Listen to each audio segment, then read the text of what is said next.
Facebook এবং YouTube এবং টিকটকের মধ্যে ভাইরাল একজন আছে যার নাম হলো ওমর। তার কথাগুলো যুবকেরা ফলো করে এবং শেয়ারও দেয়, কপি লিঙ্ক করে করে ফর ইউর মধ্যে নিয়ে যায়, ভাইরাল করে দেয়। আমি গতকালকে তার একটা ভিডিও দেখলাম, তার মায়ের নামে সে কেমন এটা আমি জানি না, তবে এই ভিডিও দেখার পরে আমি দেখলাম যে মা পাগল ছেলেটা চোখের পানি ফেলায় মায়ের জন্য কান্দে। নেপালের পাহাড়ের সামনে দাঁড়াইয়া বলতেছে, আমার মা দুনিয়ার মধ্যে আমার সবচেয়ে বড় আপন। আমার মায়ের বিরুদ্ধে কথা বললে আমি কোনো আইনও মানি না, কাউরে আমি চিনি না, কারণ মায়ের মতো আপন আমার দুনিয়ার মধ্যে কেউ হতে পারে না।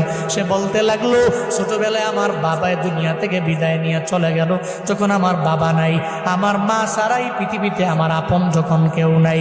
আমার মায়ের গার্মেন্টসে চাকরি করে করে করে করে কোনো রকম জিন্দেগি চালাইয়া আমারে ফালাইয়া যায় নাই, বরং পরিশ্রম করে করে আমার মা স্কুলের মধ্যে আমারে পড়াইল।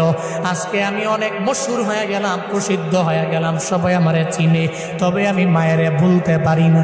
নেপালের পাহাড়ের সামনে দাঁড়াইয়া বলতে লাগলো, মা জীবনে কোনোদিন আপনারে আই লাভ ইউ মা বলা হয় নাই, আমি আপনারে ভালোবাসি, আমি আপনারে পছন্দ করি এটা বলা হয় নাই। এই যে যুবকরা যারা আছে এরা তো এদের প্রেমিকারে জীবনে কতবার আই লাভ ইউ বলে, নিজের ওয়াইফের বারবার বলতে পারে, একটু বলো না রে বাপ, কয়েকদিন তুমি মায়ের দরবারে গিয়া বললা, মা গো তোমারে ভালোবাসি, আমি তোমারে পছন্দ করি, আমি তোমারে মহাব্বত করি, তুমি ছাড়া এই দুনিয়ার মধ্যে আপন আমার কেউ নাই। মনে রাখবারে বাবা, মায়ের মতো আপন তো জীবনে কোনোদিন অন্য সেকেন্ড কেউ হতে পারে না, কারণ সব হলো স্বার্থের পাগল। আর যা মা যে ভালোবাসা দেয় ওটার মধ্যে বিন্দু মাত্র পরিমাণ স্বার্থ নাই। চিল্লা বলো ঠিক কিনা? ওমর নামক ওই ছেলেটা বলতে লাগলো, এরপরে আমার আপন আমার নানি। আমি জানি রে, নারীরা নাতিদের বড় পছন্দ করে, বড় ভালোবাসে। নানার বাড়িতে গেলে নানি ঠান্ডা পানি দিয়া শীতের দিনে পিঠা পুলি বানা নাতির জন্য বসে থাকে, কি পরিমাণে মায়া করে, কি মহাব্বত করে।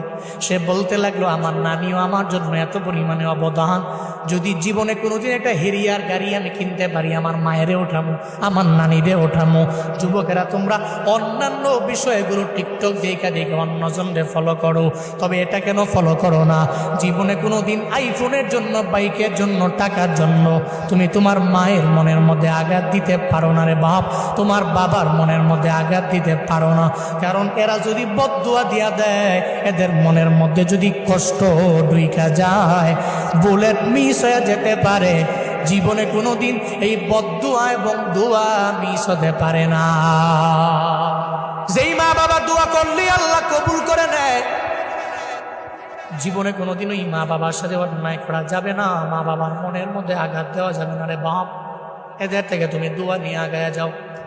মনে রাখবা, আব্বা আম্মা দুনিয়া থেকে যার বিদায় নিল, বড় এতিম হয়ে গেছে, ওর সাথেও জীবনে কোনোদিন কোনো অন্যায় আচরণ করা যাবে না, কারণ ওর মনটা তো এমনিতেই ভেঙ্গে চুরে চুরমার হয়ে গেছে। নবীজি মসজিদে নববী থেকে বের হয়ে একদিন বিকেলবেলা খেলার মাঠের কিনারা দিয়ে আমার মায়া নবী যখন যায়, খেলার মাঠের কিনারার মধ্যে দাঁড়াইয়া একজনে চোখের পানি ফালায়া ফালায়া কান্না করে, ছোট্ট একটা বালক, বয়স অনেক বেশি না, ছোট মানুষ। মায়ার নবী ডেকে বলে, ও ছেলে রে, কেন তুমি কান্দো, কেন কান্দো, কেন খেলার মাঠের মধ্যে যাও না, কেন খেলো না, আমারে বলো না।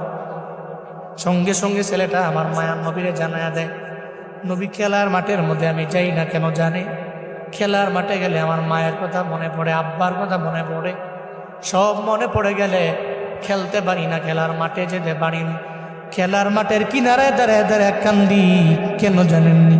কারণ আমার এই দুনিয়াতে মাও নাই, আমার বাবাও নাই, আমার ঘরও নাই, আমার বাড়িও নাই।